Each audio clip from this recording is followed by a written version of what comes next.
that I commend this bill to the House. The question is that the motion be agreed to. Mr Speaker. Honourable David Cunliffe. Mr Speaker, I rise in the first reading of the Student Loan Amendment Bill number 3 to say that Labor fundamentally and categorically opposes this bill. Mr Speaker, thank you very much. Order. Thank you, Tracy. Mr Speaker, the interest-free student loan scheme was one of the great achievements of the Clark Labor government. It was actively supported and developed by my colleague Trevor Mallard, sitting to my right, Mr Speaker. And ably assisted by Grant Robertson in a backroom capacity. And I'm not sure that he sits I'm not sure he sits as far as Mr Mallard to my right, but that's a different matter, Mr Chairman. Removing punitive and unsustainable interest charges from student loans defanged what had been an increasingly impractical and generationally unfair system for funding tertiary education. Generations of students built up a mountain of debt, and if they got behind in their payments, the debt mountain grew with interest and penalties, and it became like a lead collar that would bow them down when they wanted to hold their heads up and get a decent start in life. It was like graduating with a mortgage before you had a home. And Labor's very proud that in its last government it was able to provide a pathway to the future for our young people by taking the interest component off student loans. Mr Speaker, National knows that they can't repeal this policy because it is wildly popular with middle New Zealand, as well as providing a ladder up for all young New Zealand students. It's the kind of ladder that people like, I don't know, Paula Bennett or John Key might have enjoyed in their youth. The kind of ladder which National MPs seem a habit of pulling up after they've climbed it to make the climb harder for others. The member at the back may not like it, Mr Speaker, but that is the honest truth of what we are seeing here.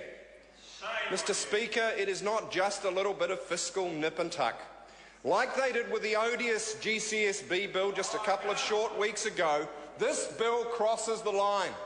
And it crosses the line from prudent financial management to an erosion of civil liberties, because it imposes criminal sanctions on young New Zealanders trapped in the Kiwi diaspora who might want to come home and start a family. But what the National Party is saying, Sonny Jim, you step your foot inside our territory, you come back through that airport, we're going to slap an arrest warrant on you for criminal sanctions because you haven't kept up with your student loan payments.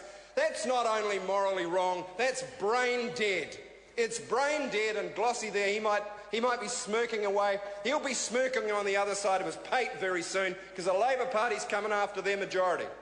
Labor Party's coming after this tired, useless national government, and we're going to be claiming back those Treasury benches in just a year's time from now, Mr Speaker. And when we do, the students of New Zealand will know this, that we are not going to criminalise them if they get behind in student loan payments. It's as simple as that. Mr Speaker, we all know the situation of people who've gone overseas to seek a bit of experience or on an OE. And sometimes you go through hard times when you're away. You can't always get continuous employment. You get behind.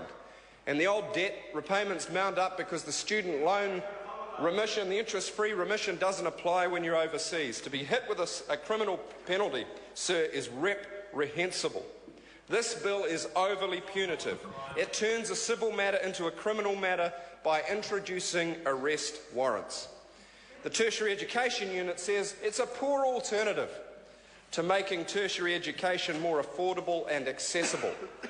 Instead of providing an easier pathway up a gentler slope, what they're doing is putting a rock at the top, and if you slip, you get crushed by it. It's so very national, with due respect, Mr Speaker, because of course you've graduated to impartiality in your current well, Order, I Mr. find myself tempted to agree with my learned colleague, Mr. Speaker, from time to time, but of course not too much on this occasion, perhaps, because it'd be against standing orders, and I'm the one who's going to get booted out. So let's not go there. But thanks, Trevor, for the suggestion on that one. The other thing about this bill, sir, diving down into the grubby details, is that Treasury's analysis is very poor. Treasury's analysis is very poor. They claim that overseas repayment obligations reduce the percentage of borrowers whose obligation does not cover their interest from 14% to 3.5%. But that takes no account of the fact that interest rates are at historic lows just because the current government couldn't manage economic growth out of a wet paper bag, Mr. Speaker. And so the interest rates are artificially low, the analysis is skewed, but Treasury makes no allowance for it. Mr. Speaker, there are thousands of Kiwis currently overseas that are keeping up with their loan repayments. But how many of those repayment obligations increase dramatically and arbitrarily by this minister who appears to have nothing but contempt for young New Zealanders? There's no means testing here. There's no acknowledgement of circumstances. Just a government that can't and won't listen. A better approach would be to create more opportunities for young New Zealanders to stay in the country and earn decent wages. Mr. Bennett knows that in a 30-year time series of data mapped against different governments, economic growth is higher under Labour governments than national ones.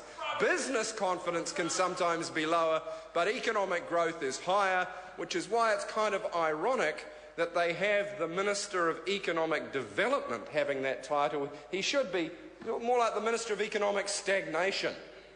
You know, that would be a more apt title for him. That's right. There he is, trying to sniff the breeze in the National Caucus to work out which way Judith Collins is going to come at him from.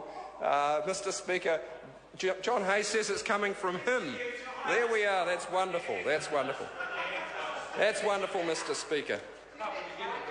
Mr. Speaker, the interest-free student loan scheme was one of the most important means of social mobility introduced by the last Labour government. It meant that young people from modest backgrounds could take on the debt they needed to get a tertiary education without having to worry that the interest component of their repayments would snowball to the point where they couldn't repay.